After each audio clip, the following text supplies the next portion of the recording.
Okay, ठीक हो।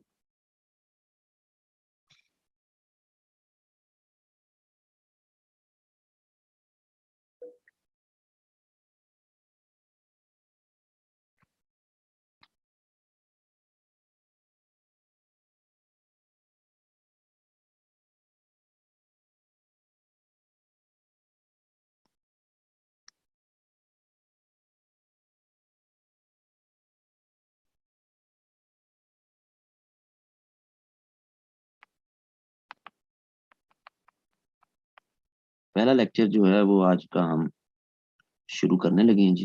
It's a sort of orientation session है।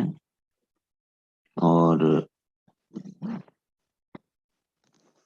कंपलसरी सब्जेक्ट्स में ख़ास तौर पर जब से 2015 में आपका सिलेबस चेंज हुआ और उसके बाद से हमें 2016 से 2021 तक बहुत इरेगुलर हमें प्रैक्टिसेस मिलती हैं। ख़ास तौर पर अ, अगर किसी कंपलसरी पेपर में, तो वो सबसे ज़्यादा इरेगुलर प्रैक्टिस हमें पाकिस्तान अफेयर्स के पेपर में नज़र आती है। 2016 से पहले प्री 2016 पेपर्स में जो लार्जली एक टेंडेंसी ऑपरेट करती थी वो यही करती थी कि 3 to 4 क्वेश्चंस वो आते ही आपके प्री पार्टीशन में से थे। ये एक सेटल फिनोमेना था। उसकी रीजन सो बिकॉज जो आपका ग्रेजुएट लेवल पर यूनिवर्सिटीज में जो पेपर पढ़ाया जाता है अभी भी और पहले भी जो पढ़ाया जाता था, तो वो ज्यादा प्री पार्टीशन और पोस्ट पार्टीशन के कॉन्स्टिट्यूशनल एंड पॉलिटिकल डेवलपमेंट्स पे पढ़ाया जाता है। ये हर जगह यही फ्रेमवर्क जो है वो चलता है।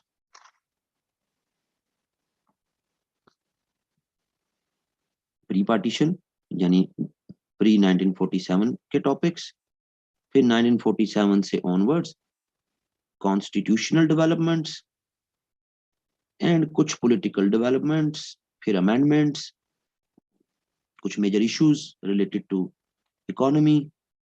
यही लार्जली पढ़ाया जाता है। आप लोग भी जिस जिस भी जगह से पढ़ के आए होंगे, ग्रेजुएशन के लेवल पर यही चीजें पढ़ाई जाती हैं। लेकिन 2016 से हमें जो कह रहे हैं इरेगुलर प्रैक्टिस ऑनवर्ड्स 2021 तक, वो पाकिस्तान अफेयर के पेपर में नजर आती है, जिसकी वजह से हम जनरली ये अज्यूम कर रहे हैं, ये जम्पशन बन गई है कि पाकिस्तान अफेयर का पेपर तो 90% करंट अफेयर का पेपर है। और ऐसा हो भी रहा है। फॉर इंस्टेंस, अगर हम 2021 का पेपर देखें तो दो हम डिवाइड कर लेते हैं, यानी कि एक तरफ हम कर लेते हैं जी कि प्री 1947 एरा के क्वेश्चंस, फिर 1947 से टिल डेट खालिसतन वो टॉपिक्स जो आपके पॉलिटिकल एंड कॉन्स्टिट्यूशनल मैटर से रिलेटेड हैं, ऐसे टॉपिक्स। और इश्यूज भी ऐसे के जो कॉन्स्टिट्यूशनल या पॉलिटिकल नेचर के हैं। सेंटर प्रोविंस रिलेशन हो गया, 18th अमेंडमेंट हो गई, ठीक है जी, इस तरह के टॉपिक्स। और फिर बाकी सारे आपके करंट अफेयर्स के domestic topics plus foreign policy, Pakistan relation with other countries, ये भी करंट अफेयर्स में हम नॉर्मली तैयार करते हैं। Domestic topics energy, water, education, blah blah blah. तो हो ऐसे रहा कि जो एक हमारी ग्रेजुएट लेवल पर यूनिवर्सिटीज में जो सेट पैटर्न पढ़ाया जा रहा है या पढ़ाया जाता रहा है, वो सबसे ज्यादा उसको डिस्टर्ब हमें एफपीएससी में अगर कोई पेपर होता नजर आ रहा है तो वो पाकिस्तान अफेयर्स का पेपर है। 2021 का अगर हम पेपर,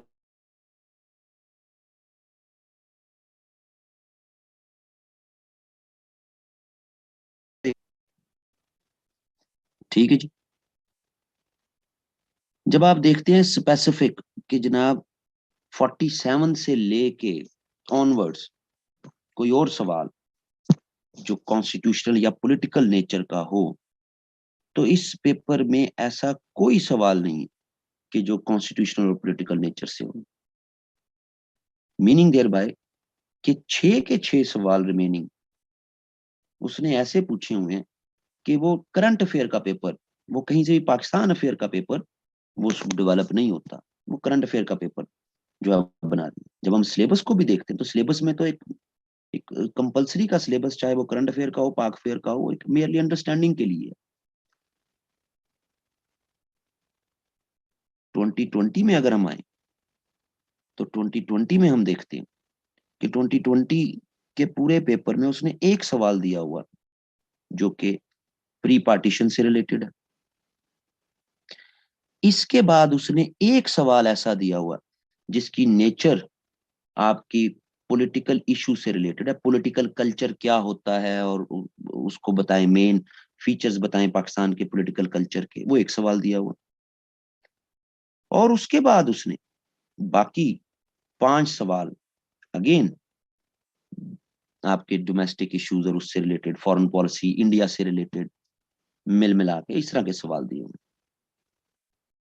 2019 में आने, 2019 में अगेन उसने पूरे पेपर में आपसे एक सवाल पूछा हुआ कि जो डील करता है प्री पार्टीशन, एक सवाल। इसके बाद इसने एक सवाल ऐसा दिया हुआ कि जो खालिस्तान कॉन्स्टिट्यूशनल डेवलपमेंट से रिलेटेड है, जिसमें इसने सेंटर प्रोविंस रिलेशन 1973 के कॉन्स्टिट्यूशन के मुताबिक वो क्या है वो एक दिया हुआ।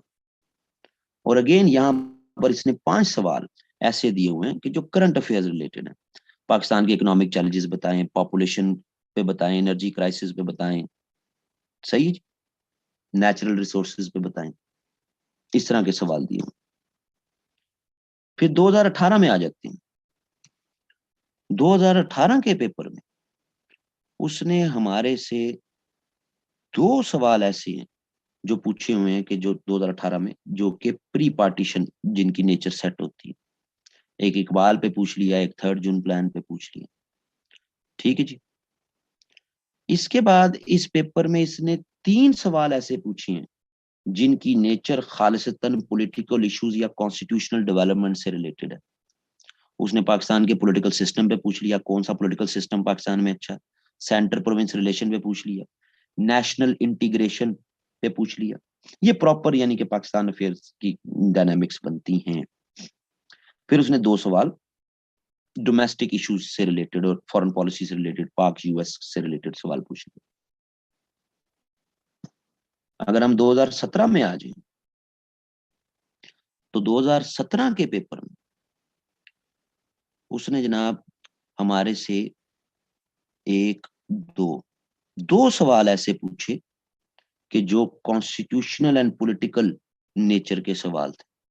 उसने पाकिस्तान के नेशनल कल्चर से रिलेटेड, उससे फिनोमेना ऑफ यूनिटी, वो पॉलिटिकल इशू के कॉन्टेक्स्ट में उसको साथ ट्रांसेंड कर दिया। और दूसरा उसने जनाब जुडिशरी का रोल और कॉन्स्टिट्यूशनल डेवलपमेंट के कॉन्टेक्स्ट में वो उसने पूछ लिया। इस पूरे पेपर में इसने हमारे से फ्रीडम मूवमेंट का कोई सवाल नहीं पूछा और रिमेनिंग 5 सवाल इसने करंट अफेयर बेस्ड सवाल पूछे। इसके बाद 2016 जो पहला पेपर था जब सिलेबस चेंज हुआ, इस पेपर में इसने 4 सवाल हमारे से वही पूछे जो कि प्री 2016 होता आ रहा था, 3 से 4 सवाल प्री पार्टीशन। तो इस पेपर में इसने 4 सवाल हमारे से ऐसे पूछे और 3 इस कॉन्स्टिट्यूशनल पॉलिटिकल डेवलपमेंट्स में से कुछ नहीं पूछा। और 3 सवाल इसने current affair type, Pakistan Afghanistan से रिलेटेड, पाकिस्तान की फॉरेन पॉलिसी से रिलेटेड, कश्मीर के ऊपर ये सवाल पूछ रहे। यानी कि हम देख सकते हैं कि लार्जली पाकिस्तान अफेयर्स के पेपर को एज अ पाकिस्तान अफेयर का पेपर एफपीएससी ट्रीट नहीं कर रहा और लार्जली इसको पेपर को करंट अफेयर्स का पेपर जो है वो ज्यादा बनाया हो। तो इसका मतलब है कि हमें तो सिर्फ करंट अफेयर्स तैयार कर लेना चाहिए। तो करंट अफेयर्स तैयार कर लें तो व्हाट्स द डिफरेंस कि ये बाकी एरियाज कहाँ पे होंगे तैयार, क्योंकि यू नेवर नो कि ठीक है वो पिछले 2 से 3 सालों में एक दो दो ये सवाल ही पूछ रहा है। ये पिछले 3 साल के ट्रेंड है कि प्री पार्टीशन और पोस्ट पार्टीशन के स्पेसिफिक जो पाकिस्तान अफेयर के पोर्शन है उनमें तो वो 1 साल में एक सवाल पूछ रहा है, 21 में, 20 में 2 पूछे, 19 में 2 पूछे, 18 में 5 पूछे, 17 में 2 पूछे, 16 में 4 पूछे। तो पिछले 3 साल के पेपर्स में तो वो 2 से ज्यादा सवाल ही नहीं पूछ रहा। तो इट मीन्स कि हमें तो फिर करंट अफेयर के सवाल तैयार कर लेने चाहिए। तो फिर हमें पाक अफेयर अलहदा से पढ़ने की जरूरत क्या है? हम अलहदा से फीस दे के अलहदा से इसकी तैयारी हम क्यों कर रहे हैं? हम तो बस ठीक है करंट अफेयर्स कर लें। ये तो हम करंट अफेयर किसी भी टीचर से पढ़ रहे हो, उसने आपको डोमेस्टिक टॉपिक्स भी करवाने, चाहे आप मेरे से पढ़ रहे हो चाहे आप किसी और से पढ़ रहे हो। उसने आपको फॉरेन पॉलिसीज भी करवानी, उसने आपको इंटरनेशनल इश्यूज और उसके साथ पाकिस्तान का लिंक वो भी करवाना है। तो दैट्स इट, पेपर में तो सवाल आ रहे हैं। बट द पॉइंट इज कि ये पोर्शन में से अगर 3 साल से ट्रेंड नहीं है तो उससे पिछले 3 साल में तो ट्रेंड है। सो हम रिस्क नहीं ले सकते। हम ये नहीं कह सकते कि बस ठीक है हम करंट अफेयर के सवाल जो हमारी करंट अफेयर की तैयारी है उससे हम पाक अफेयर की भी तैयारी कर लेंगे। हम ये रिस्क नहीं ले सकते बीइंग अ स्टूडेंट किसी भी सूरत में, क्योंकि ऐसा पोर्शन तो चाहे आप मेरे से करंट अफेयर पढ़ रहे हैं, चाहे आप किसी और टीचर से पढ़ रहे हैं, चाहे आप खुद तैयार कर रहे हैं, तो ये तो करंट अफेयर के सिलेबस के साथ थॉरली कनेक्टेड है। ये जो पोर्शन है ये किसी भी सिलेबस के साथ थॉरली कनेक्टेड नहीं है। और इस एजम्पशन पे कि पिछले 3 सालों में सवाल नहीं आ रहे तो हम इस पोर्शन को छोड़ नहीं सकते। वरना अलहदा से हमें पाकिस्तान अफेयर पढ़ने का कोई लॉजिक नहीं है हमारे पास कि हम क्यों पैसे दें अकेडमी को, टीचर को, और हम क्यों पढ़ें। सो मैं पिछले 5-6 साल से जो पाकिस्तान अफेयर्स के सेशन ले रहा हूँ और उसमें मेरे काफी वीडियोस भी जो मेरी यूट्यूब पे अपलोडेड पड़ी हैं वो इसी सेक्शन से रिलेटेड, वो इन्हीं में रहते हुए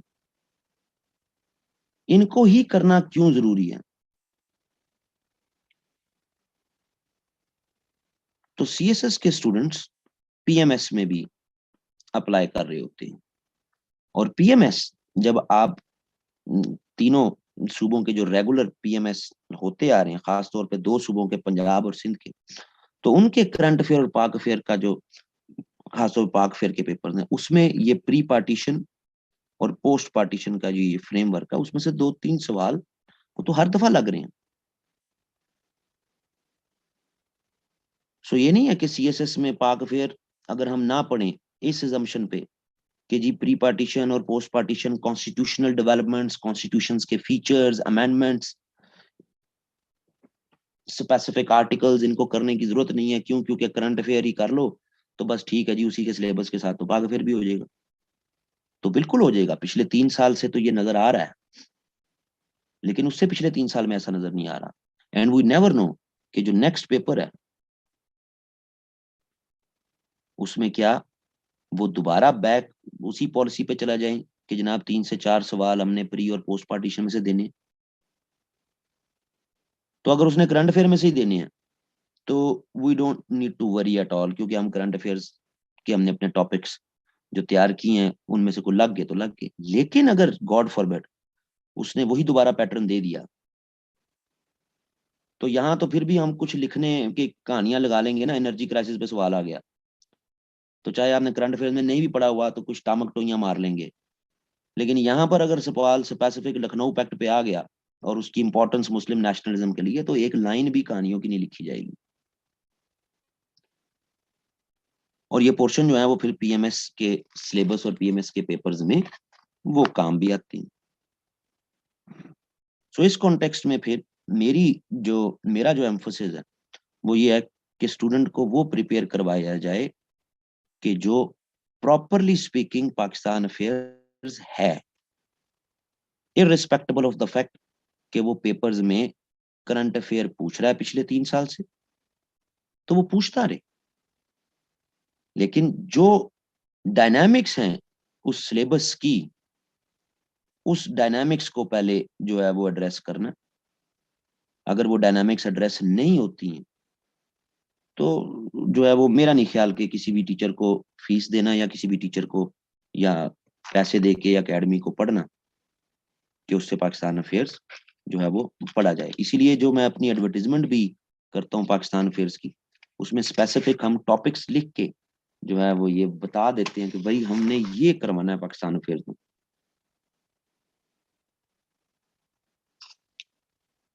सो ये पहली जो चीज की जो जेन में जो है वो आप बना लें कि मेरी सिलेबस का जो स्कोप है वो मैंने कहाँ तक उसको कन्फाइंड किया हुआ और मैं उसी में रह के स्टूडेंट्स की आर्गुमेंटेशन जो है वो डेवलप करवाता हूँ। ये जेन में रखिएगा पहली चीज। अब आई डोंट नो कि आपको वो 2016 या 17 के पैटर्न पे पेपर क्वेश्चन पेपर बना दे या वो 2020 और 2021 के पैटर्न पर पेपर बना दे, आई नेवर नो। सो मेरी कोई गारंटी नहीं है। कंपलसरी का कोई भी पेपर मैं पढ़ा रहा होता हूँ तो उस पर फिर मेरी जो है वो गारंटी नहीं होती। सही है जी। जिन लोगों ने जो है वो सिलेबस की आउटलाइन जो मैंने अपनी एडवर्टाइजमेंट में दी हुई है अगर वो देख ली हुई है तो ठीक है, नहीं तो हमने वो पहले अनाउंस की होती। सो लार्जली मैं जो एरियाज जिनमें काम करूंगा आप लोगों के साथ, वो तो ऑफ कोर्स एक तो आपका एरिया जो है वो प्री पार्टीशन का है। पर प्री पार्टीशन का एरिया भी फर्दर 3 कैटेगरीज में डिवाइड है।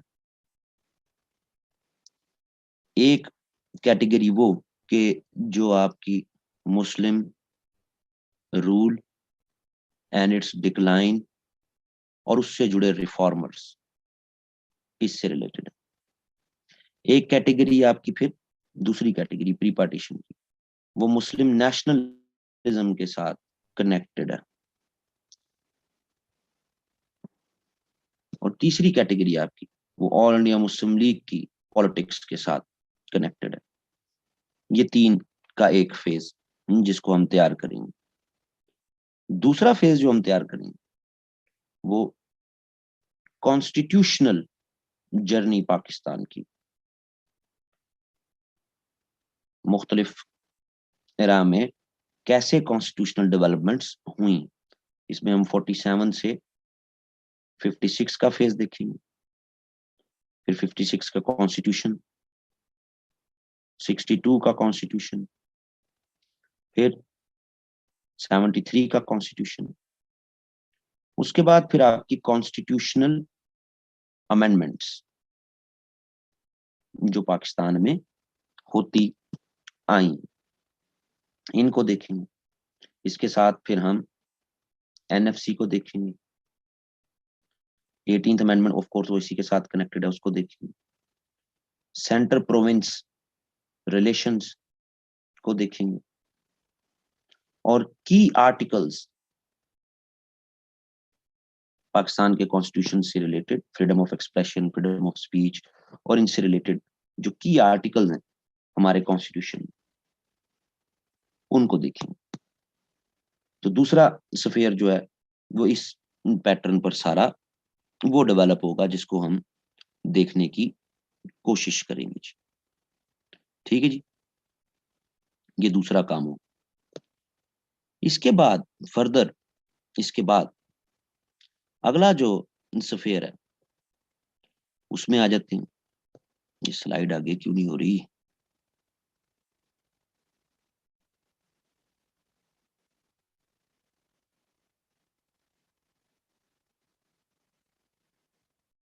तीसरा स्फीयर जिसको हम देखेंगे वो हम देखेंगे जुडिशरी का।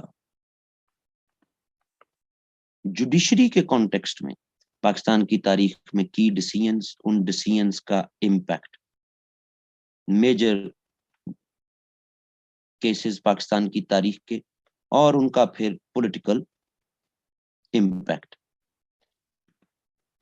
ये 5 से 6 बड़े केसेस हैं, इनकी डिटेल जो है उनको हम जो है वो फिर देखेंगे। यानी कि ये एक जुडिशरी के फ्रेमवर्क में इसको सारे को देखें। ये तीसरा स्फेयर हो हमारा जिसको हम देखेंगे।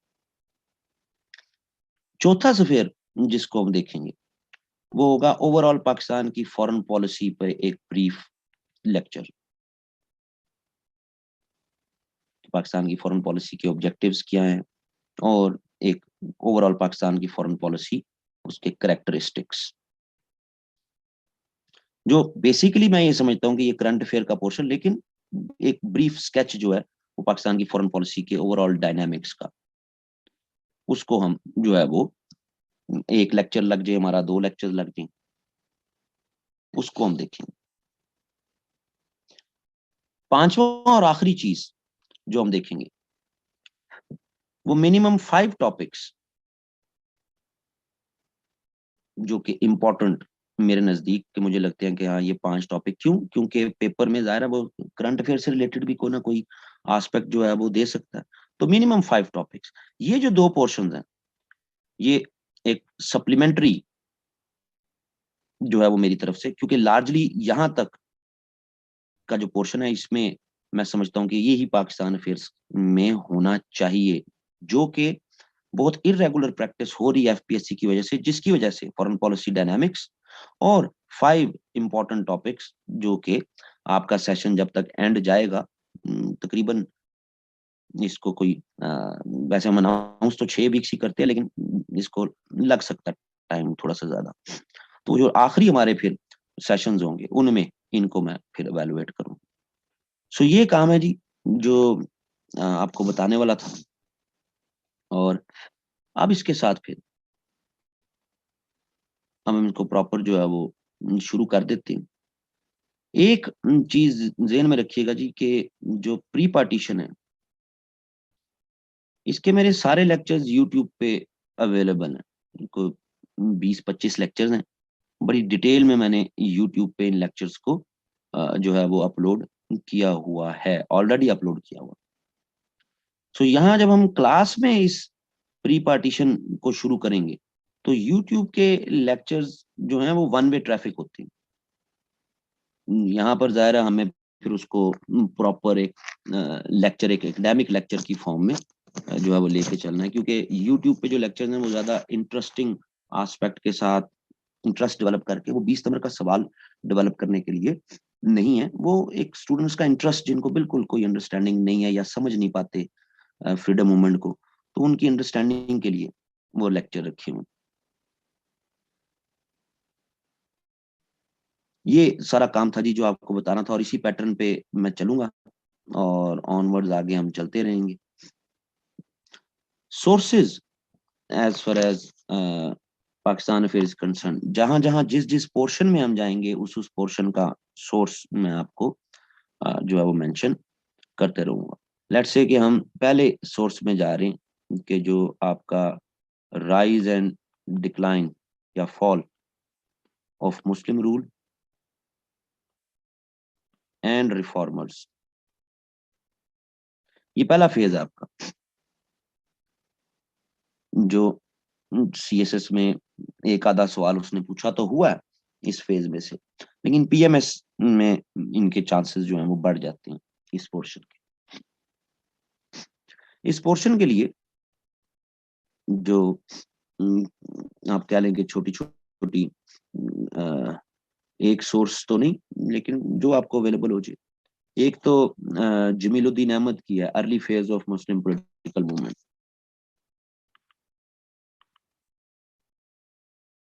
जमीलुद्दीन अहमद की अर्ली फेज ऑफ मुस्लिम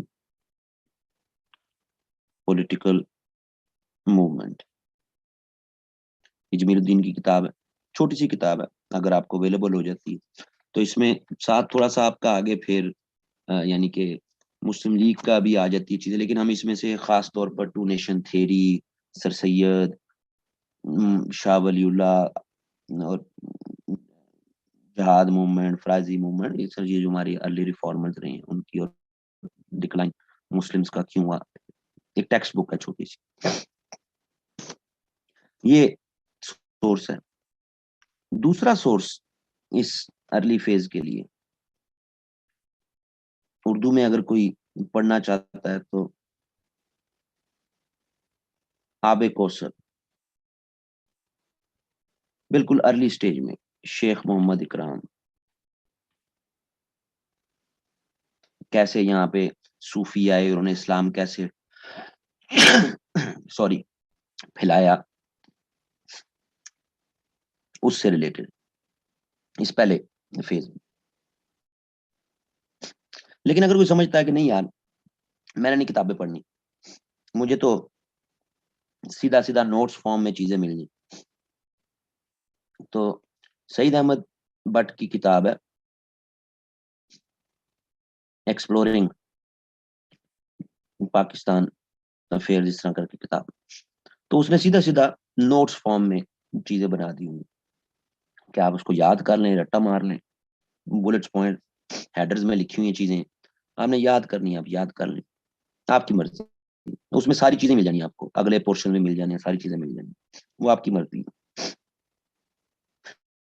इससे मिलती जुलती किताबों में कोई भी टेक्स्ट बुक उठा लें किसी भी पब्लिशर की, लेकिन इस तरह की किताबों से सिर्फ नोट्स बनने हैं, बस नोट्स, यानी बने बनाए नोट्स, आपने रट्टा मार लिया, याद कर लिया, ओपिनियन डेवलप नहीं होनी, वो किताबों की रीडिंग से ही होनी।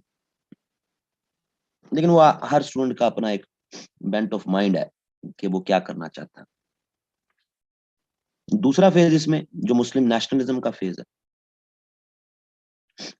मुस्लिम नेशनलिज्म के लिए सबसे ऑथेंटिक सोर्स के Aziz, the making of Pakistan,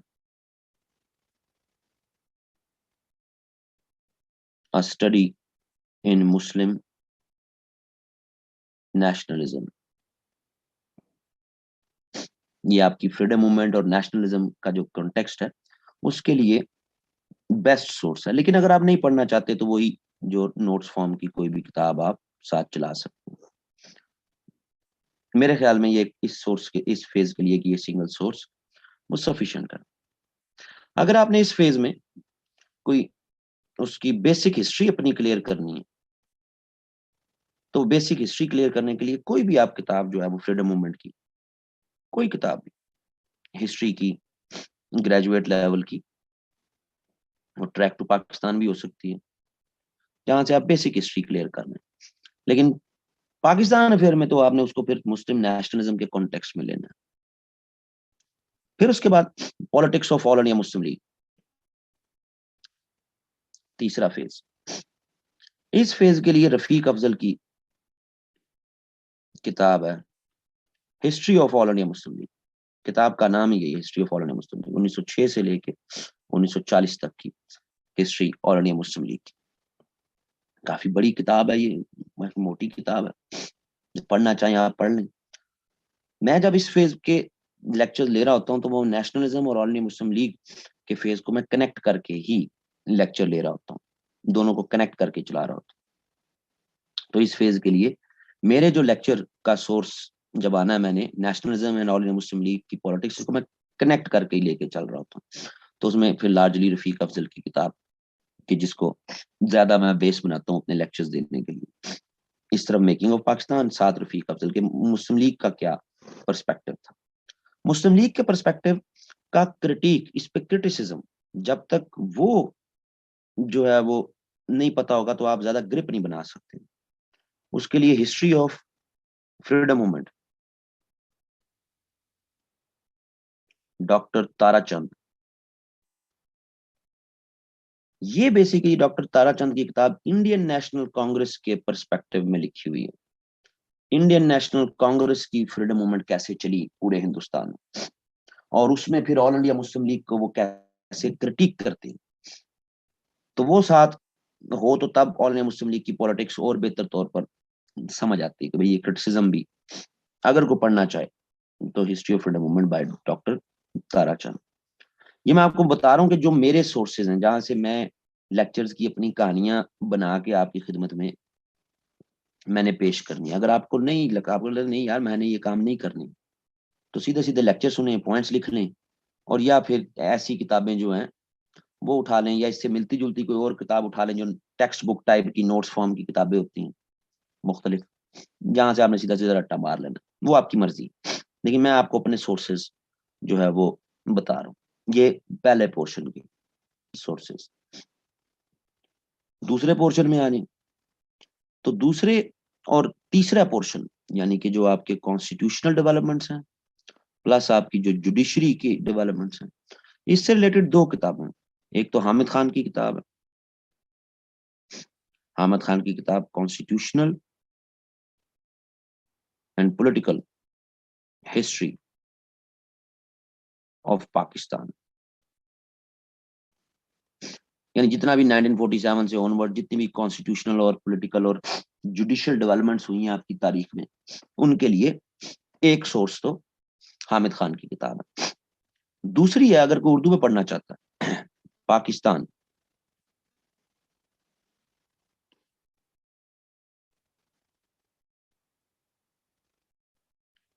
नजरिया और रियासत, फारूक मलिक।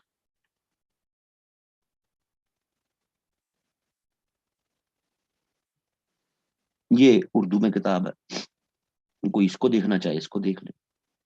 मैं इन्हीं दोनों किताबों की बेस पे ही अपने लेक्चर्स वो आप लोगों को मैंने देने, यानी दूसरे और तीसरे फेज को मिला के। अगला फेज जो फॉरेन पॉलिसी का है,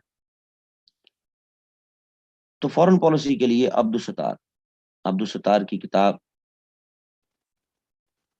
कंसाइज हिस्ट्री, फॉरेन पॉलिसी या कंसाइज हिस्ट्री, ऑक्सफोर्ड की छपी हुई किताब है। तो इस किताब में मुख्तलिफ फेजेस हैं पाकिस्तान की फॉरेन पॉलिसी के, उनकी एक समरी। टेक्निकली जब ये लेक्चर चलने तो मैंने इस किताब की समरी ही आपको खास तौर पे पाकिस्तान के फॉरेन पॉलिसी के डायनामिक्स में उनकी मैंने एक समरी आपको जो है बतानी। और आखिरी सोर्स जो है 5 की या इंपॉर्टेंट टॉपिक्स, ये फिर जो मैं अपने करंट अफेयर के सेशंस में टॉपिक्स पढ़ा रहा हूँ ऑलरेडी, डोमेस्टिक टॉपिक्स, उनमें से मैंने कोई 5 टॉपिक्स जो मुझे लगते हैं कि इंपॉर्टेंट हैं वो मैंने यहाँ करवा देंगे। सो ये फ्रेमवर्क होगा जी सारा। सोर्सेज जो मेरे हैं वो इनसे बाहर नहीं है, मैंने बता दिए आपको सारे। As far as objective is concern,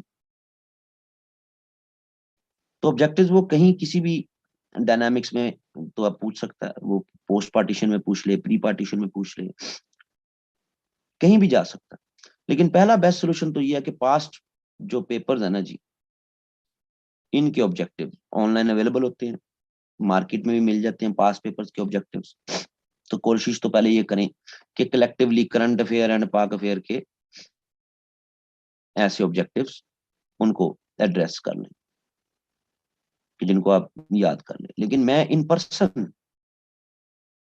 मैंने कभी जिंदगी में ऑब्जेक्टिव्स की सेपरेट तैयारी नहीं की इन पर्सन, क्योंकि आई बिलीव कि आपने एक पोर्शन से रिलेटेड अगर 2 से 3 4 बुक्स को अच्छी तरह थॉरली रीड किया हुआ, तो ऑब्जेक्टिव्स आपके लिए मसला नहीं होते। लेकिन ये मेरा ख्याल है, अब ज़ाहिर स्टूडेंट के पास इतना टाइम तो नहीं होता, मेरा तो domain he history and politics है। तो जब मेरा डोमेन हिस्ट्री पॉलिटिक्स का है तो ज़ाहिर है वो फिर उसमें मुझे वो पॉलिटिक्स के ग्रैंड फ्रेमवर्क में कोई टॉपिक्स हों, हिस्ट्री के फ्रेमवर्क में टॉपिक्स हों, तो मुझे तो ज़्यादा चीज़ें पढ़नी है, पढ़ के अपने स्टूडेंट्स को पढ़ानी है, तो मुझे तो फिर इतना मुश्किल नहीं लगता जो है वो ऑब्जेक्टिव। आखिरी चीज, मार्क्स। 2016 में सिलेबस चेंज हुआ, उससे पहले भी यही कल्चर था कि anything up to 50 are considered as very good marks in Pakistan affairs. 2016 के बाद भी आफ्टर एनीथिंग 50 गुड मार्क्स। तो जो मार्किंग ट्रेंड है पाकिस्तान अफेयर्स का, वो भी वहीं पे है, चाहे वो सवाल जैसे भी पेपर में दे रहा है। हाउएवर हो ये रहा है कि पाकिस्तान अफेयर्स जो ना नजर आने में ये सबसे लोएस्ट मार्क्स देने वाला सब्जेक्ट्स है पिछले 5 से 6 साल में, ये नजर क्यों नहीं आता? ये नजर इसलिए नहीं आता क्योंकि आपने general science and ability, current affairs and पाक अफेयर्स, इनमें मिला के आपने 120 स्कोर करना है। यानी कोई सेपरेट तो आपने फेल होना नहीं।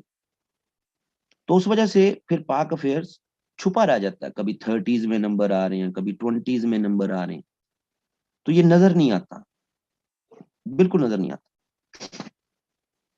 ये मार्क्स कम क्यों आ रहे हैं? क्योंकि अगर पिछले 3 सालों को देख लें, 19, 20, 21, तो ये तो सारा ही करंट अफेयर का पेपर था। तो क्या स्टूडेंट्स ने करंट अफेयर की तैयारी नहीं की हुई थी? जैसे मैं आपसे जो, जिस तरह मैं आपको जो सिलेबस करवाऊंगा, अगर इस तरह पेपर ना आए और पेपर अगेन सारा करंट अफेयर बेस्ड आ जाए, तो क्या स्टूडेंट ने करंट अफेयर की तैयारी नहीं की हुई? क्या वो नहीं लिख सकता बीच में से कुछ 3-4 सवाल, 3 भी कर ले? उससे पहले 16, 17, 18, जिसमें प्री पार्टीशन और constitutional and political and judicial matter से रिलेटेड क्वेश्चंस आए, जिनमें से 3-4 सवाल बन जाते हैं, तब भी नंबर वही 20s, 30s, बहुत ज्यादा 40s। तो क्या स्टूडेंट्स ने प्री पार्टीशन, पोस्ट पार्टीशन तैयार नहीं किया? बिल्कुल करते हैं सीरियस स्टूडेंट्स। अपने बैकअप भी बना के रखते हैं कि अगर ये टॉपिक्स ना आए तो मैंने सॉरी, बैकअप भी स्टूडेंट्स के मौजूद होते हैं। और अब तो पेपर भी एक ही दिन में हो रहा है, करंट अफेयर का और पाक अफेयर का। पहले तो ये होता था ना कि जी एक दिन करंट अफेयर का, एक दिन पाक अफेयर का, अब तो पेपर भी एक दिन।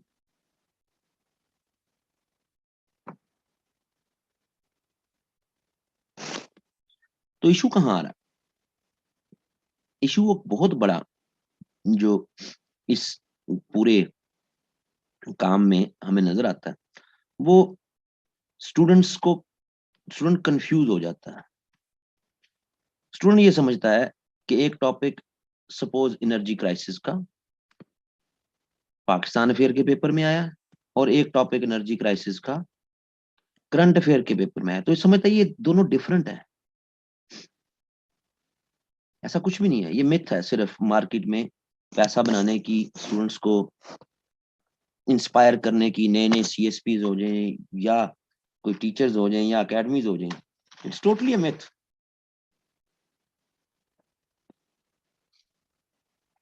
ऐसा कुछ भी नहीं। स्टूडेंट कंफ्यूज हो जाता है जब उसको सीधा सीधा प्रॉपर पाकिस्तान अफेयर्स का पेपर आता है, जिसमें ऑफ कोर्स उससे पूछ लिया ऑल इंडिया मुस्लिम लीग की एफर्ट्स, जिना पर आ गया, कायदे आजम पर, इकबाल पर आ गया सवाल, कांग्रेस मिनिस्ट्रीज पर आ गया, लखनऊ पैक्ट पे आ गया, लाहौर रेजोल्यूशन पे आ गया, तब भी वो नंबर नहीं ले पाता। उसकी मेजोरिटी ऑफ द वजह क्या होती है कि उसने इसकी सही अंडरस्टैंडिंग डेवलप नहीं की होती। सवाल में जो पूछा जा रहा है, कहानियां तो उसको पता है, जिस तरह मेरी भी यूट्यूब पे लेक्चर्स पढ़े हैं कहानी की सूरत में सारी, जिसका नाम भी उसका पाकिस्तान कहानी रखा हुआ, तो वो क्वेश्चन को अंडरस्टैंड नहीं कर पाता। और जो उसने नोट्स याद किए होते हैं लखनऊ पैक्ट पे, लाहौर रेजोल्यूशन पे, वो उन्हीं को छापाता है। So current affair based question में वो कंफ्यूज हो जाता है, और proper Pakistan affairs, freedom movement और पोस्ट पार्टीशन के टॉपिक्स, उनकी उसकी अंडरस्टैंडिंग ही नहीं होती, बस रट्टे मारे होते हैं। जो रट्टा मारा है वो आ गया तो बस ठीक है, तो बाहर निकल के फिर के जी हम तो इतना लिख के आए थे तो नंबर नहीं आए। तो पहली चीज तो ये कि डू नॉट कंफ्यूज इट, कि अगर आपको कोई करंट अफेयर के पेपर में पाक US रिलेशन पे सपोज सवाल आया, और वही सवाल आपको पाक अफेयर के पेपर में आ गया, तो ये कोई अलग दुनिया नहीं है, एक ही सवाल है, एक ही जवाब। ये तो जेहन में रखिएगा। और दूसरी तरफ, अगर क्वेश्चंस आपको प्री पार्टीशन और पोस्ट पार्टीशन के कॉन्स्टिट्यूशनल और पॉलिटिकल और हमारी मुस्लिम नेशनलिज्म से रिलेटेड आ जाते हैं, तो जिसकी अंडरस्टैंडिंग होगी वही सवाल का जवाब दे पाएगा। सो इसमें ये, इसमें तो हम ज्यादा प्ले नहीं कर रहे। जो आप करंट अफेयर में तैयार कर रहे हैं, इनमें से कोई टॉपिक भी पाक अफेयर में आ जाता है तो कोई अलग से डायनामिक्स नहीं है। ये एक बहुत बड़ी मिथ है।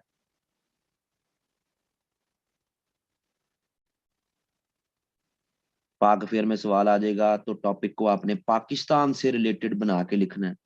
करंट अफेयर में आ जाएगा तो आपने उसको जनाब, करंट क्या हो रहा है, आपने सिर्फ वो बातें बतानी है, कुछ नहीं है, कहानी है सारी।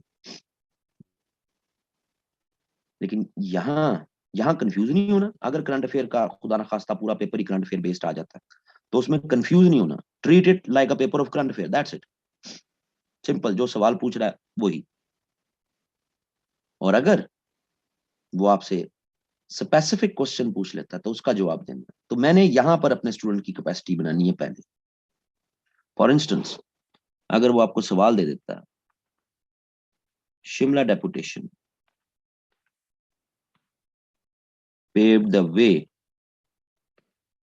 towards creation of Pakistan, discuss, evaluate, जो भी आगे वर्ड वो लिखते हैं। अब शिमला डेपुटेशन 1906 में हो रही, क्रिएशन ऑफ पाकिस्तान 1947 में हो रही, 40-41 साल की हिस्ट्री लिखनी है? नहीं। क्या शिमला डेपुटेशन की डिटेल्स लिखनी है? नहीं। इस शिमला डेपुटेशन से कुछ मुसलमानों का नेशनलिज्म, उसमें इसने कंट्रीब्यूट किया, वो क्या कंट्रीब्यूशन है, उनकी डिटेल्स लिखनी है। वो कंट्रीब्यूशंस जो कनेक्टेड हैं विद क्रिएशन ऑफ पाकिस्तान, उनके बारे में बात करें। तो नॉर्मली स्टूडेंट शिमला डेपुटेशन पे जो रट्टा मारा होता है डिटेल्स वो लिखते हैं, उनका शिमला से लेके 47 तक जो जो इवेंट्स हुए हैं वो लिख दिए, ये गलत है। यहाँ पे वो कुछ भी कर सकता है। कई पास पेपर्स में शिमला के इसकी जगह पर उसने लिख दिया partition of Bengal, partition of Bengal pave the way towards creation of Pakistan, ऐसे भी सवाल आए हुए। सो ये अंडरस्टैंडिंग बड़ी जरूरी है, और इस अंडरस्टैंडिंग ये बननी उस वक्त है जब आपका ये फिर नेशनलिज्म और politics of all India Muslim league ये क्लियर हो। ये कोई हिस्ट्री का पेपर तो है नहीं कि आपने हिस्टोरिकल नैरेटिव या डिटेल्स लिख देनी है। अगर होता तो वो उसको फिर हिस्ट्री ऑफ फ्रीडम मूवमेंट या हिस्ट्री ऑफ पाकिस्तान का पेपर कंपलसरी करते। पेपर है पाकिस्तान अफेयर्स, सो वो हिस्टोरिकल डायनामिक्स में नहीं है। अच्छा जी, एक मैं यहाँ पर वो भूल गया कि ये जो पोर्शन आपका आना है ना, कहाँ गया, ये वाला पोर्शन कॉन्स्टिट्यूशनल और पॉलिटिकल और ये वाला एस्पेक्ट्स, इनके साथ फिर हमने लैंग्वेज, कल्चर और लिटरेचर, इन पे भी हमारा ये एक ही लेक्चर होना, ये एड ऑन में होगा ये लेक्चर, ये भी ध्यान में रखिएगा। सो ये तो हिस्ट्री का पेपर नहीं है। अगर इसमें हम प्री पार्टीशन पढ़ रहे हैं ना जी, तो हमने प्री पार्टीशन को हिस्ट्री का एक की प्री पार्टीशन बना के नहीं पढ़ना, हमने उसको मुस्लिम नेशनलिज्म के कॉन्टेक्स्ट में पढ़ना। कैसे मुस्लिम नेशनलिज्म डेवलप हुआ, कैसे शेप हुआ, ये कॉन्टेक्स्ट जेन में रखिएगा। तो हम लार्जली उसको फिर जो है वो हिस्टोरिकल नैरेटिव के तौर पर वो लिखाते हैं, जो बहुत बड़ा एक इशू का प्रॉब्लम है। इस वजह से मार्क्स कम आते हैं, यानी करंट अफेयर के सवालों में हम कंफ्यूज हो जाते हैं, और जो प्री पार्टीशन और कॉन्स्टिट्यूशनल पॉलिटिकल डेवलपमेंट्स हैं उनको हम हिस्टोरिकल नैरेटिव्स में लिख के आ जाते हैं और समझते हैं हमने सवाल कर लिया जी, तैयारी होगी हमारी। सो इस वजह से मार्क्स नहीं आते। आपके करंट अफेयर और पाक अफेयर इन कंबाइंड दोनों पेपर्स में अगर आप 100 मार्क्स ले रहे हैं तो ये बड़े गुड मार्क्स हैं, very good marks out of 2 collectively दोनों को मिला के। तो इसको रियलिस्टिक प्रोपोजिशन में ही रखें, इसमें कोई बहुत ऊंचे नंबर लेने की जो है वो के चक्कर में वो बेसिक अटेम्प्टिंग ही आपकी जो है वो फ्लॉड ना हो जाए, प्रॉब्लम ना हो जाए, दैट इज सफिशिएंट। तीसरा पेपर आपका जनरल साइंस एंड एबिलिटी का, वहां आपके 70+ नंबर वो आने चाहिए। और सीधा सीधा मैथमेटिकल और याद करने वाला और एप्लीकेशन के पेपर है, उसमें आपके नंबर आ सकते हैं 70+। तो आउट ऑफ 300 पासिंग मार्क्स 120 है, लेकिन आपका टारगेट जो है वो 170 तक का होना चाहिए, 160 170। शुरू करते हैं जी बात को। और हम बात को शुरू जो है वो जिस फ्रेमवर्क में हम शुरू कर रहे हैं वहीं से हम शुरू करेंगे। और पहली जो चीज हम करने जा रहे हैं वो हम करने जा रहे हैं कि हम जो पाकिस्तान की आइडियोलॉजिकल फाउंडेशंस हैं।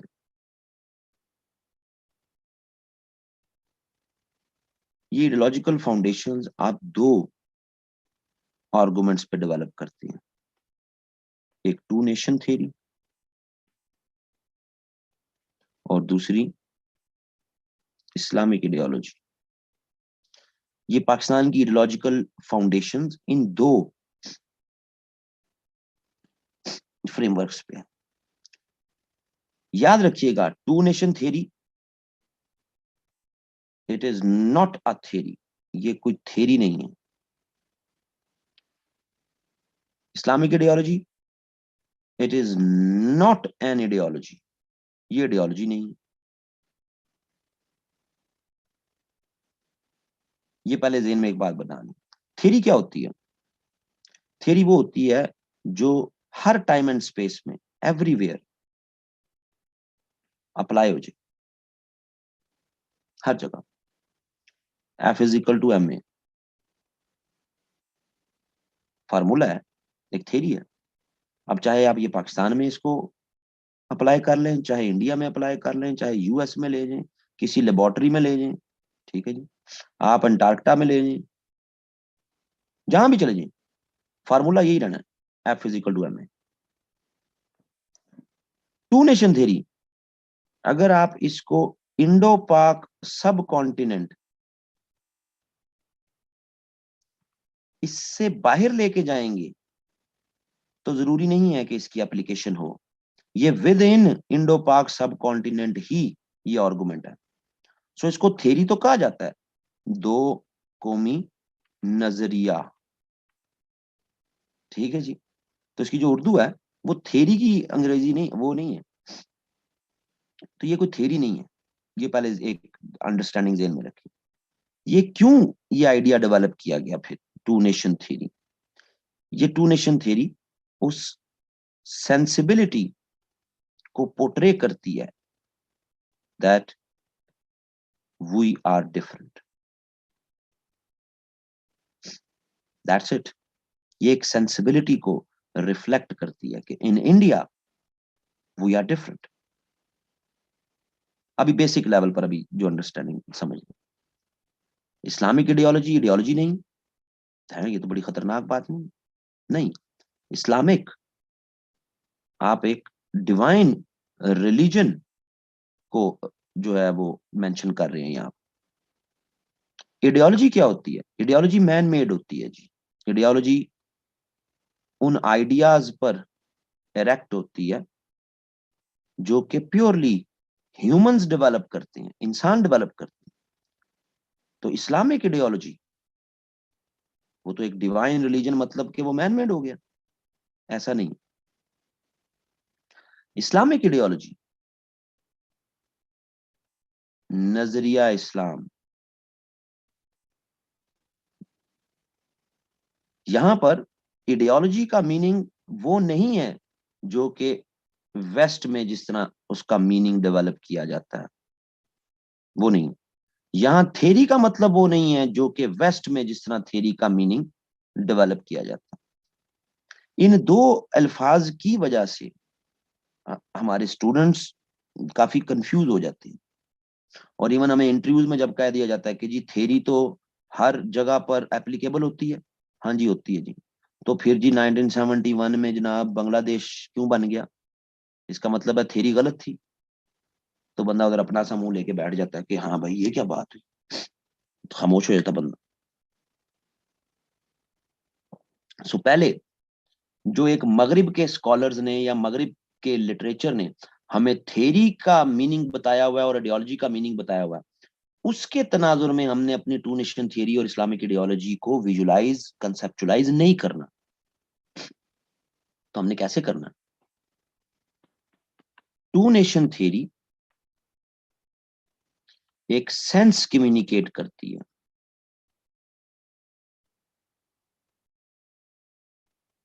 ये एक सेंसिबिलिटी है, ये एक अवेयरनेस की निशानदेही करती है। that two nations are living in subcontinent. Subcontinent में दो कौमें रहती हैं, एक बिलीवर्स, बिलीवर्स कौन, हम मुस्लिम्स, और दूसरे नॉन बिलीवर्स, नॉन बिलीवर्स कौन, हिंदू, सिख, पारसी एक्सेट्रा। सो इनके दरमियान अब वही बातें जो हम छोटे से पढ़ते हैं, खाना पीना सोना जागना उठना बैठना, ये वो इनके दरमियान डिफरेंस है। तो ये सेंसिबिलिटी कम्युनिकेट हो रही है through the idea of two nation theory, which is not a theory but एक सेंस कम्युनिकेट हो रही है। इस्लामिक आइडियोलॉजी,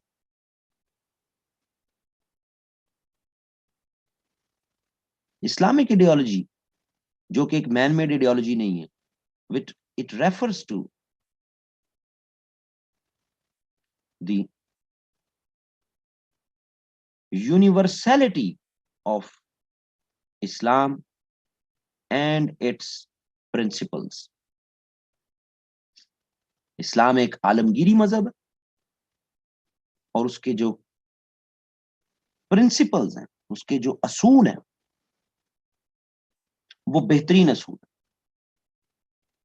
सो नटशल में मतलब that we the believers, we want a state,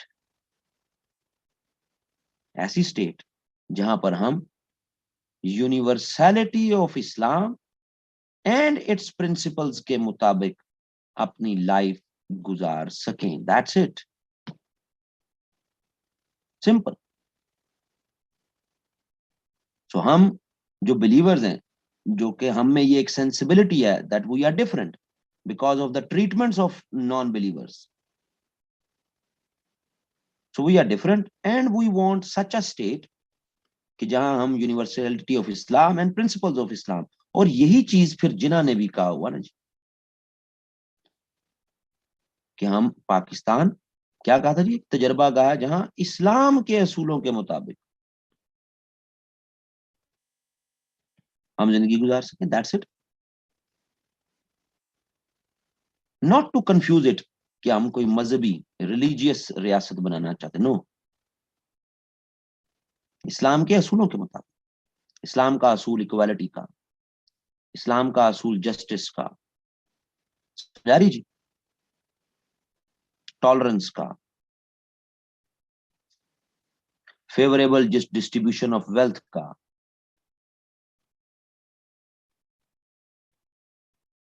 morality का, डिसेंसी का। समझ आ रही है जी, ये प्रिंसिपल्स हैं। तो इस्लाम के असूलों के मुताबिक जिंदगी गुजार सकें, जो एक यूनाइटेड इंडिया में पॉसिबल नहीं है, because all others treat us differently. That's it. So जब हम उसको फिर वेस्ट की थ्योरी और वेस्ट की आइडियोलॉजी के कॉन्टेक्स्ट में देखते हैं, तब फिर प्रॉब्लम हो जाती है। सो इन अ वे इस डिबेट से हम ये अखज कर सकते हैं कि इन 1947 ओवर द क्लेम, जो हमारे क्लेम थे on the claims of two nation theory and Islamic ideology, 1947 में हमने अपना टारगेट अचीव कर लिया। हमने एक स्टेट ऐसी बना ली जो कि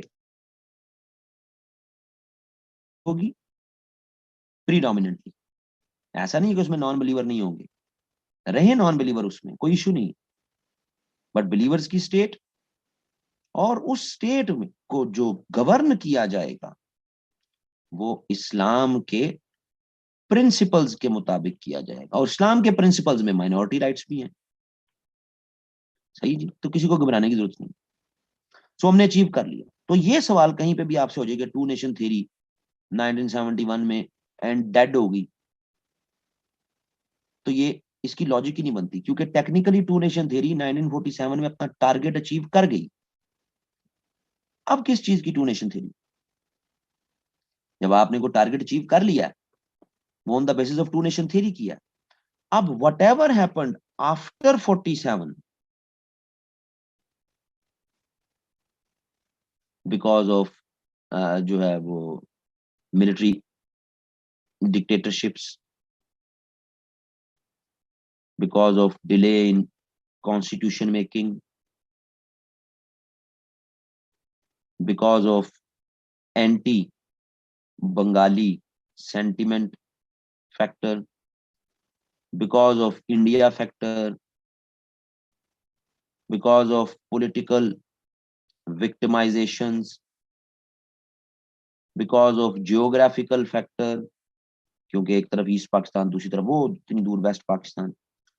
भाई इन तमाम वजूहात या इनमें से कुछ और वजूहात, इनकी बना पे अगर ईस्ट पाकिस्तान अलहदा हुआ, सेपरेट हुआ, तो वो तो इन वजूहात से हुआ। ईस्ट पाकिस्तान के सेपरेट होने में टू नेशन थ्योरी या इस्लामिक आइडियोलॉजी का क्या कसूर? वो तो हम सब ने, ईस्ट पाकिस्तानियों ने, वेस्ट पाकिस्तानियों ने मिल के इस पर इकट्ठे होकर अपना टारगेट तो अचीव किया। बाद के आपके और मसाइल थे, तो उसकी वजह से आप ये नहीं कह सकते कि टू नेशन थ्योरी डेड हो गई या पाकिस्तान गलत बना था। सो पहले तो ये फ्रेमवर्क जो है कि वो जो आपकी आइडियोलॉजिकल फाउंडेशन है, उनको जो है वो जहन में रखना जरूरी है। और ये कोई इतनी बड़ी रॉकेट साइंस नहीं है, ये सीधा सीधा कि टू नेशन थ्योरी एक सेंसिबिलिटी है। अब ये टू नेशन थ्योरी, इसके origins of two nation theory, दो कौमी नजरिया।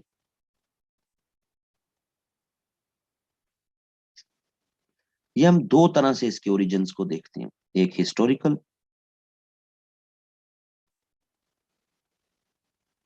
और दूसरा फिर हम इसको देखते हैं 19th century politics.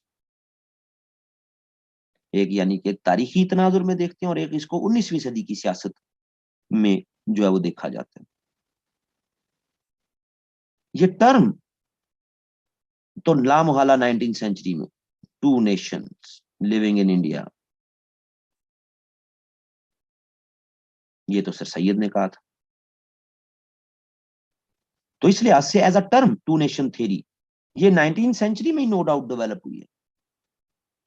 19th century में खास तौर पर 1857 की वॉर ऑफ इंडिपेंडेंस, इसके बाद ही डेवलप हुई है, आफ्टर दैट। बट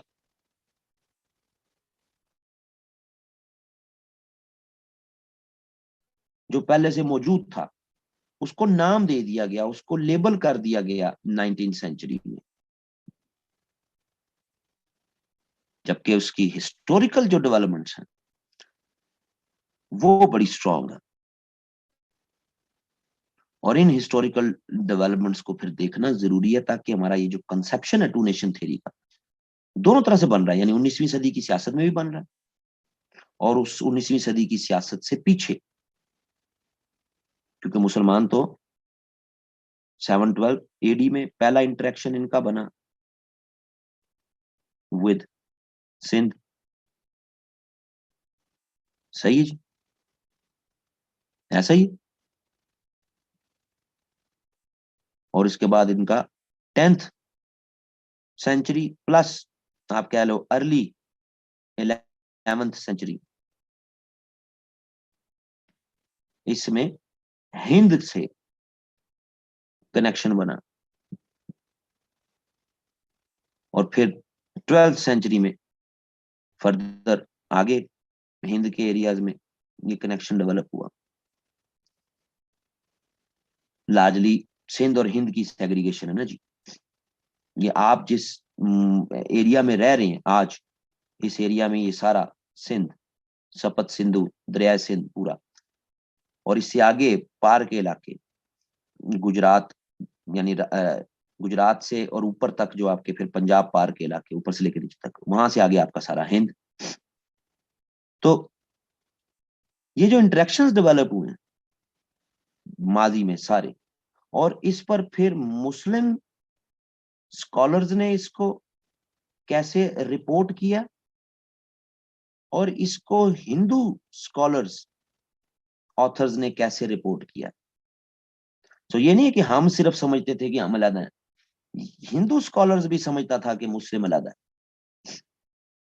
तो उनको फिर देखना बड़ा जरूरी है कि ये हमने सिर्फ एम ही अपने सियासी मकासद के लिए सिर्फ टू नेशन थ्योरी नहीं बनाई कि जी क्योंकि हमें एक मुल्क चाहिए था तो मुल्क के लिए वजह बनानी थी, तो वजह बना ली टू नेशन थ्योरी, जो कि 19वीं सदी से में पहली दफा टर्म कॉइन हुई थी, और 20वीं सदी में हमने इस वजह को प्रॉपरली इनकॉर्पोरेट कर लिया, अपने लिए वजह बना ली। ऑल इंडिया मुस्लिम लीग ने इस वजह को पकड़ लिया कि two nation theory, two nation theory. ऐसा नहीं है, इसकी जड़ें इंडियन तारीख में रची बसी हुई। ये बात समझ आती जी? सो ये कंसेप्शन, ये impression that two nation theory ये सब कॉन्टिनेंट में डेवलप हुई है, ये developed in late 19th and early 20th century. ये बहुत ही वीक कॉन्सेप्ट है, ये बहुत ही वीक आर्गुमेंट है ये सारा, क्योंकि इसका मतलब है कि हमारी फ्रीडम मूवमेंट एक ऐसे कॉन्सेप्ट पे डेवलप हुई है जो कि हमने कंस्ट्रक्ट किया, जो हमने डेवलप किया, जो हमने बनाया, जिसके कोई रूट्स नहीं थे, बस हमने बना लिया अपने मकसद। तो ये बड़ा रॉन्ग परसेप्शन होता है। No doubt late 19th and early 20th century, इसमें टू नेशन थ्योरी ये एज अ टर्म ये क्वाइन हुई, बट ये क्वाइन हुई, it was coined to refer to the historical differences. उन्हीं हिस्टोरिकल डिफरेंसेस को रेफर करने के लिए ये term coin. So whatever happened in the past, उसको फिर जस्टिफिकेशन तो हम देखते हैं ना, 9वीं 10वीं से पढ़ते हैं, हिंदू मुसलमानों में मजहबी डिफरेंसेस याद है, माशी डिफरेंसेस, समाजी डिफरेंसेस, सियासी differences, everyday life, daily life के डिफरेंसेस, रोजमर्रा, ये पढ़ते रहते हैं ना हम 9वीं 10वीं से, 9th 10th first year second year, ये पढ़ते रहते हैं। ये क्यों पढ़ते रहते हैं? बिकॉज इन आर्गुमेंटेशन से आप जस्टिफाई करते हैं that two nation theory natural phenomena है, हमने कोई बनाया नहीं है, ये नेचुरल फिनोमिना। ये मुस्लिम्स इन इंडिया ये हर दौर में इसको एक्सपीरियंस करते आ रहे थे। फर्क ये हुआ कि 19th एंड 20th सेंचुरी के जो हमारे स्कॉलर्स हैं, पॉलिटिशियंस हैं, उन्होंने मुसलमानों के इन एक्सपीरियंसेस को एक लैंग्वेज दे दी, इसको एक जुबान दे दी, इसको एक पर्पस दे दी, जिसकी वजह से ये टर्म पॉपुलर हो गई। ये कोई हैरत की बात नहीं है। 21st सेंचुरी में आपको एक टर्म क्वाइन होती नजर आती है जिसको कहते हैं पॉपुलिज्म। इमोशंस के सहारे, पोस्ट ट्रुथ के सहारे, झूठ के सहारे सियासत करनी।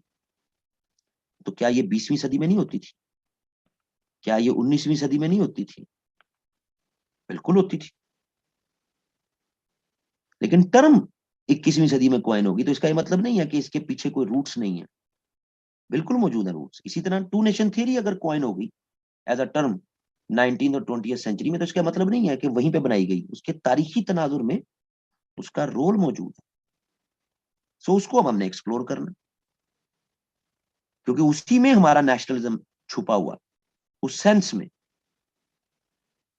सो ये तो एक बहुत बड़ी मिसकंसेप्शन है ना जी, कि जनाब ये 19वीं सदी में बना, ये वीक है। सबसे पहले अगर किसी स्कॉलर ने, मुस्लिम स्कॉलर्स ने, किसी स्कॉलर ने इसको हाईलाइट किया, इस पॉइंट को, कि मुस्लिम्स एंड हिंदूज ये डिफरेंट है, तो ये सबसे पहले किताबुल हिंद में रिपोर्ट हुआ, सबसे पहले अल बैरूनी, एज अर्ली एज 1001 में इसने एडी इसने ये किताब लिखी थी, किताबुल हिंद। सही जी। और इसने वाजिया तौर पर उसमें हिंदू फनेटिसिज्म इसको हाईलाइट किया। सही है जी। मुसलमानों में ये जो सेंस है ना जी, जो आज हम देखते हैं कि जी नॉन मुस्लिम, इसके साथ खाना नहीं खाना, इसके साथ चाय नहीं पीनी, है जी, ये जो मुसलमानों में ये जो सेंस है मुस्लिम्स में, आज हम देखते हैं, ये इस्लाम तो नहीं देता हमें, इस्लाम की तरफ से तो नहीं, ये हमने इंडिया से ही सीखी है। वरना अरब मुस्लिम्स क्या ये इनफिडल्स के साथ बैठ के बातचीत नहीं करते थे, खाना नहीं खाते थे? क्यों जी? सो जो खाना पीना ना करना, वो बेसिकली, क्योंकि अरब मुस्लिम्स भी अरब थे, उनके जो इनफिडल्स थे वो भी अरब ही थे, तो यहाँ का जो हिंदूज थे वो ये समझते थे कि भाई ये मलीश हैं, मलीश। ये साइलेंट हो जाता है हिंदी वर्जन में आके ना, ये जनाब मलीश सॉरी, हमने इनके साथ नहीं कुछ इंटरेक्शंस रखने, ये आउटसाइडर्स हैं।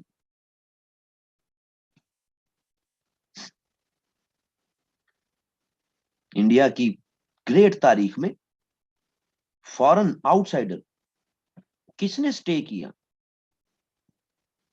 बहुत पहले अलेक्जेंडर आया भी, तो अलेक्जेंडर वापस चला गया था, तो स्टे तो किया ही मुस्लिम्स ने, and that was unacceptable. Simple is that.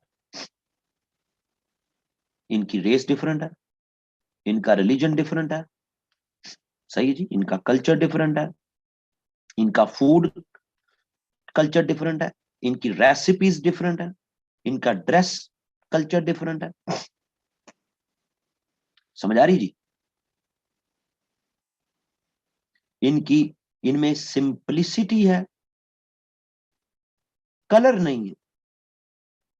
Colour Indian culture का, कि जी मुख्तलिफ चीजों में, एक्टिविटीज में कलर का एलिमेंट होना चाहिए, और इनकी एक्टिविटीज में कलर एब्सेंस है, बहुत सी और aspects.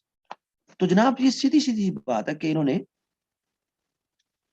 Right from the beginning, और ये सारे जो एस्पेक्ट्स हैं ये आपको किताबुल हिंद में अल बैरूनी बता रहा है, हम नहीं बता रहे। वो यही बता रहा है कि अरब मुस्लिम्स कैसे इनफिडल्स के साथ बैठ के खाना पीना कर लेते थे, इनफिडल्स भी अरब मुस्लिम्स के साथ बैठ के खाना खाना कर लेते थे, क्योंकि ये कुफार, ये भी अरबी होते थे जो मुसलमान थे वो भी अरबी थे। ऐसा कोई इश्यूज नहीं बने, वो अपनी किताब में बता के जाता है कि जनाब स्पेन में ऐसे कोई इश्यूज नहीं बने। वो कहता है जनाब तारीख की और आग में हमें नजर आता है कि जब 750 एडी में स्पेन में मुसलमानों का खलीफा भाग गया, चला गया, तो वहां से ऑनवर्ड जो स्पेनिश कैलिफेट आपकी हुक्मरानी चलती रही, स्पेन से हुक्मरान चलते रहे, तो वहां भी ऐसा इशू नहीं हुआ। वहां के क्रिश्चियंस, वहां के ज्यूज, उन्होंने कुछ ये नहीं कि हम अलहदा हैं और ये अलहदा है, ऐसा कुछ भी नहीं हुआ। ये वाहिद टेंडेंसी लार्जली ये इंडिया में डेवलप हुई।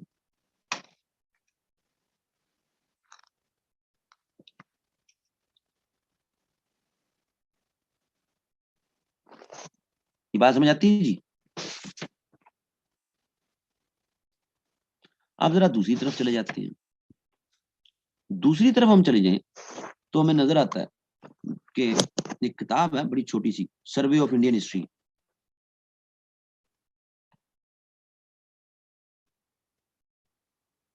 के.एम. पानीकर, इसकी किताब है। ये अपनी किताब में ज्यादा बात तो ब्रिटिश इंडिया पे करता है कि ब्रिटिश इंडिया में कैसे आए और क्या काम किया, लेकिन थोड़ा सा हिस्ट्री भी बताता है। तो उसमें बताता है कि जो सिंध की कॉन्क्वेस्ट से इंप्रेशन डेवलप हुआ मुस्लिम रूलर्स का, और जो पेशावर के रूलर्स को, पेशावर, आनंदपाल, पेशावर के रूलर को जिस तरह ह्यूमिलिएट किया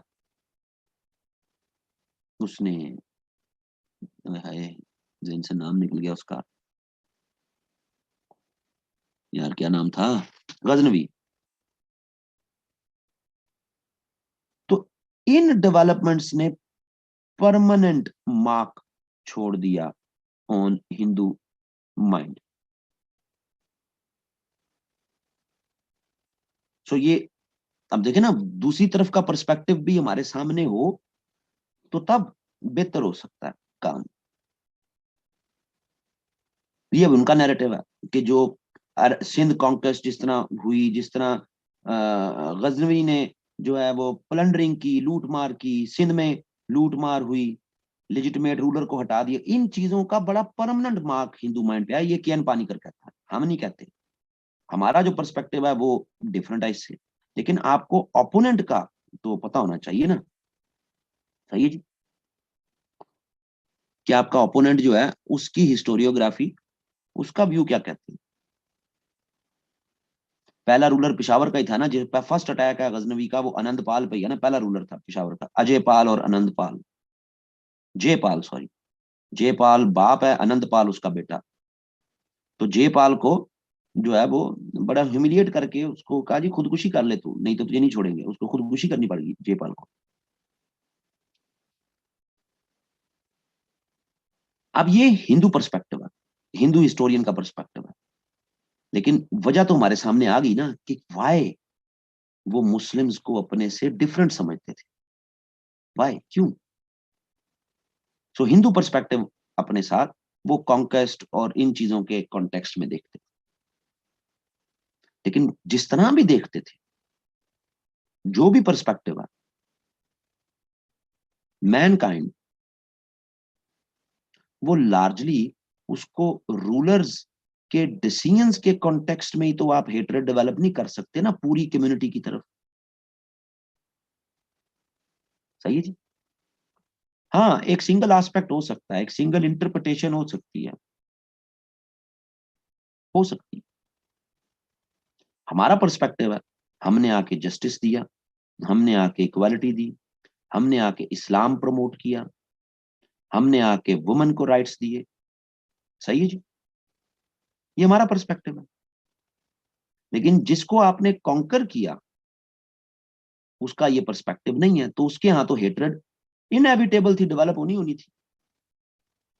तो वो जो हेट्रेड है उसने आप में सेंस डेवलप की कि यार they consider us different, they would keep considering us different. So unless and until directly or indirectly Muslims remained rulers of India for nearly 1000 years, directly और इनडायरेक्टली किसी भी तरह आप इंडिया में एज अ रूलर मौजूद रहे, तो being a ruler वो हेट्रेड जो है वो सोसाइटी के लेवल पर ही रही,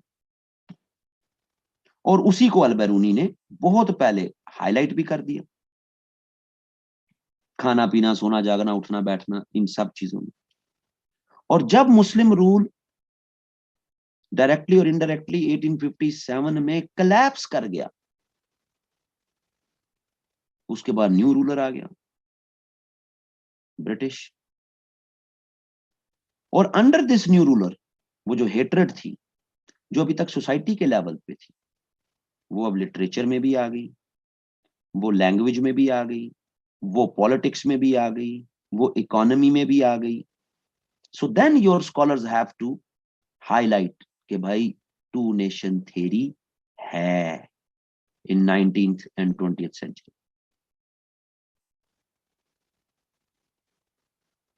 सो इतनी सी अंडरस्टैंडिंग है बेसिक, जिसको हमने हमारी टेक्स्ट बुक्स ने भी और हम लोगों ने भी इतना मुश्किल कर दिया हुआ कि हमारा स्टूडेंट जो है वो टू नेशन थ्योरी को पे आर्गुमेंट डेवलप नहीं कर सकता. उसको बड़ा खुशक लगता है इसको पढ़ना, इसको समझना. उसको लगता है कि पता नहीं क्या कितनी बड़ी कोई साइंस है पाकिस्तान बनने के पीछे जो मुझे समझ नहीं आ रही. It's very simple. ये समझ आती जी बात.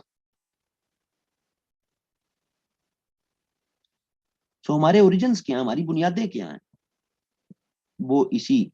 अभी हमने टू नेशन थ्योरी देखी. इस्लामिक आइडियोलॉजी अभी नहीं, वो क्लेम बिल्कुल एंड पे जाके हम साथ इनकॉर्पोरेट होना है.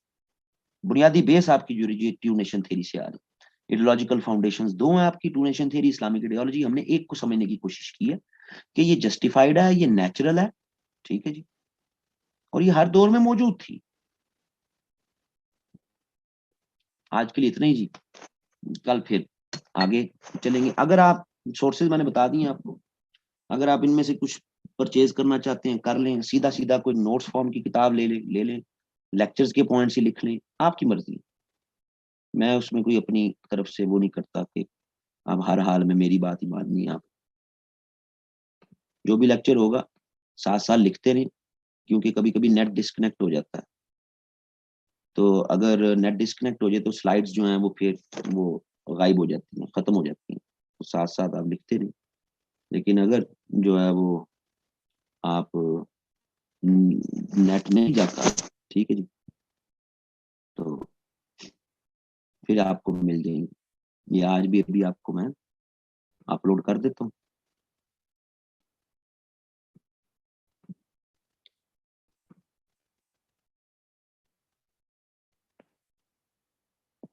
वाहिद से रब्ता कर लें जी. जो जो सॉफ्ट फॉर्म में है वो वाहिद शेयर कर देगा ग्रुप में, लेकिन ज्यादातर सॉफ्ट फॉर्म में नहीं है, ये सारी हार्ड फॉर्म नहीं है सॉफ्ट फॉर्म.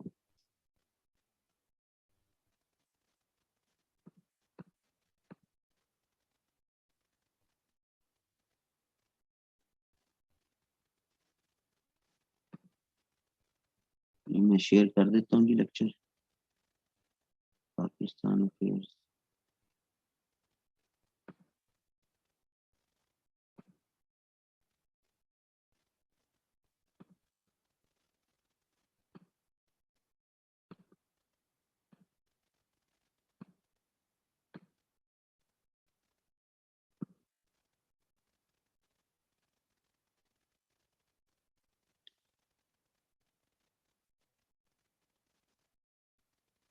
लेक्चर मैंने शेयर कर दिया जी.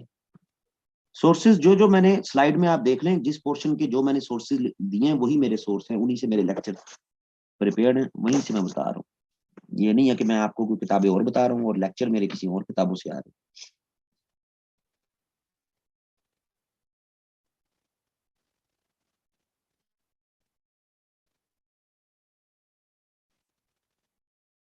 अभी जिसको डिस्कस किया है उसको तो समझ लो.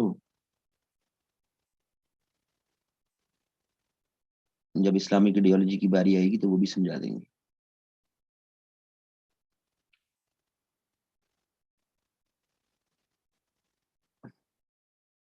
ओके जी, टेक केयर. कल मुलाकात होगी.